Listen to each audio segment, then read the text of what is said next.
Hey there, ever thought about giving your whole neighborhood a massive power up? Well, it all starts with one pretty simple question. Okay, let's play a little thought experiment. Picture this, right? It's 6 p.m., you get home, your neighbor gets home.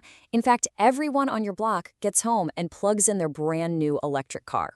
We're talking at the exact same time. So, what do you think happens to the power grid? Well, spoiler alert, the lights are probably going to flicker. They might even go out completely. And why is that? Because our power grid, well, it's kind of old school. Think of it like a really long one-way street.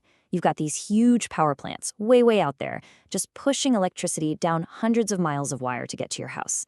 It's super centralized, and let's be honest, it's really showing its age.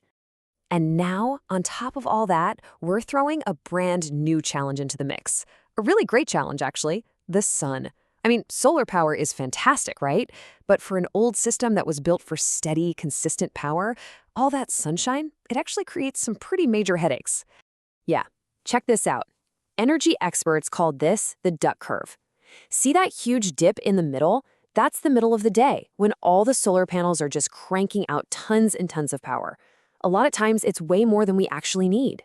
But then, the sun goes down, and that power just vanishes, right when everyone gets home and starts turning on their lights. Suddenly, the grid has to scramble like crazy to fill this massive power gap. Every single day. So, yeah, it's a huge problem. But what if there was a smarter way to do this? What if we could just, store all that extra sunshine from the middle of the day and then use it later, right here in our own neighborhoods? And that, my friends, is the absolute game-changing idea behind something called community energy storage, or CES for short. So forget about those giant, far-off power plants. We're talking about a network of smaller batteries right in your area that store and share power exactly where it's needed most. So, how does this whole thing work?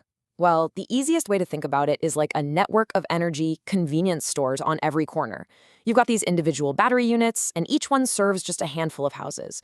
They're all connected to each other and managed by a central hub that talks to the main power grid. It's totally local, it's super smart, and it's incredibly responsive. And the process itself is just beautifully simple. Okay, so step one, all day long, the solar panels on people's roofs are just soaking up the sun.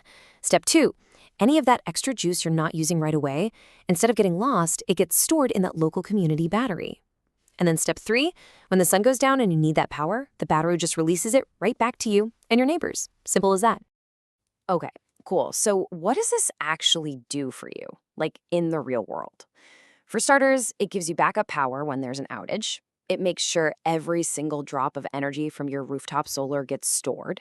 And it means you can charge your EV whenever you want without putting a huge strain on the grid. Bottom line, you get way more reliable power. Your neighborhood basically becomes its own little self-sufficient energy island or a microgrid. And that makes you so much more resilient if, the main grid has a problem and the lights go out everywhere else. And this right here, this is what truly unlocks the potential of renewable energy. Remember that crazy duck curve? CES completely flattens it out. It stores all that solar power from the middle of the day and then lets us use it at night. It means we can finally run on clean energy 24/7, not just when the sun is shining. And of course, it gets us ready for the future, an electric future. With a much stronger local grid that's backed up by all this community storage, that whole question we started with, what happens when everyone plugs in their car at once, it just stops being a problem. It becomes, well, just another Tuesday. So this is the really big idea, the fundamental shift.